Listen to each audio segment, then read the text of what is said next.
Abrimos el último capítulo de la información agropecuaria, lo decíamos recién con Luis, vamos a hablar con el ingeniero Alberto Cruces a propósito de la situación actual del sector agrícola. Vamos a comenzar con los cultivos de invierno, hablamos de trigo, hablamos de cebada, hablamos de colza, también de los cultivos de verano, de la implantación de girasol, que vuelve otra vez al escenario agrícola en nuestro país y la importante apuesta que están haciendo los productores en este sentido. Hablamos con el ingeniero Cruces.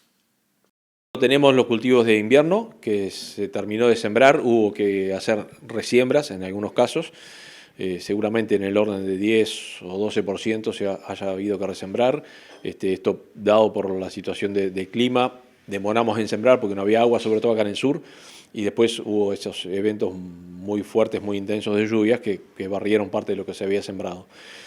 Dada la situación de clima que venimos viendo ahora en estos últimos días, las cosas se han ido instalando razonablemente bien. Hay un área interesante de trigo, hay un área de cebada que está un poquito por encima de lo que en algún momento se previó, y claramente hay un área entre canola y carinata bastante interesante, arriba de las 120.000 hectáreas, lo cual es un cambio bastante sustancial. La canola venía creciendo año tras año, pero con pasos un poco más lentos de estos que hemos visto en este último año. ¿Y qué pasó? ¿Por qué creció? Y bueno, los productores están buscando alternativas a los cultivos de invierno. En general, recordemos, durante muchos años la gente solo hacía cultivos de verano, soja. La situación del clima, la situación del esquema productivo del Uruguay realmente no amerita jugarse a lo que te pueda pasar en los 4 meses que desarrollas un cultivo de verano.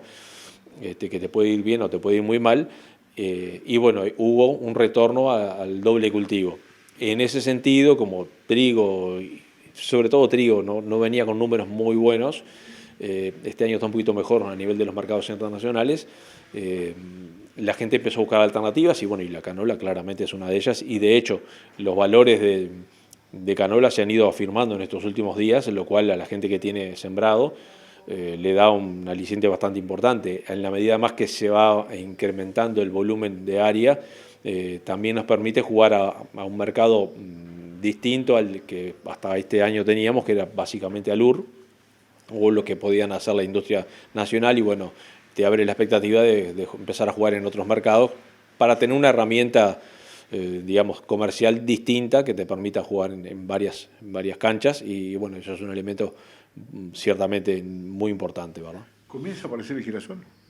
Y bueno, es el otro elemento que se ha estado moviendo. Por suerte, el girasol, el Uruguay llegó a ser el primer exportador de girasol del mundo.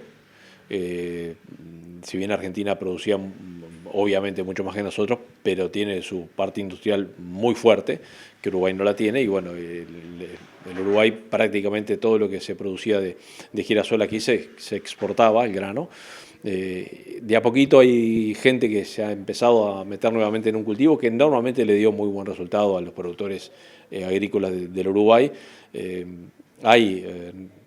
Ya otra vez las empresas empezaron a traer materiales, a hacer todo el trabajo de evaluación, de reinstaurar un cultivo, verlo en las nuevas estrategias de manejo que tenemos, que son distintas a las que teníamos antes. Recordemos que normalmente el área de trigo se hacía atrás de girasol se hacía atrás del trigo o de los cultivos de invierno, y con prácticas que hoy prácticamente, valga la redundancia, no están bien vistas, como era, se terminaba de cosechar el trigo o la cebada y se tocaba fuego, y después se venía y se sembraba con muy poco gasto, girasol.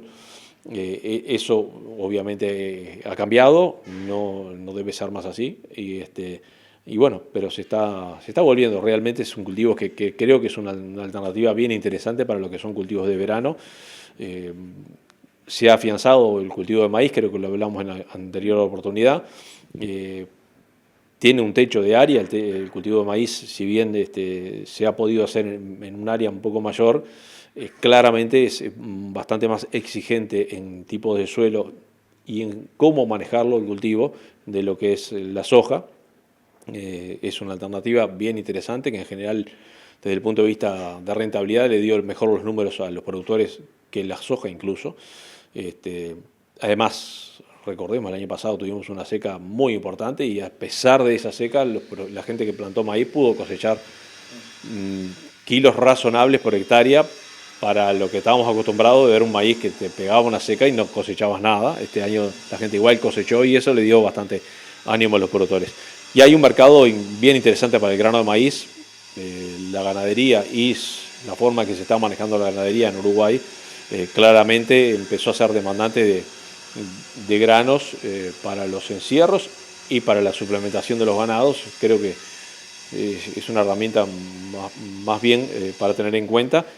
Mucha gente antes hacía sorgo y parte de eso se ha ido sustituyendo por maíz. De todas formas, el sorgo tiene su lugar porque claramente es bastante menos exigente en cuanto a nivel de suelo que el maíz, ¿no?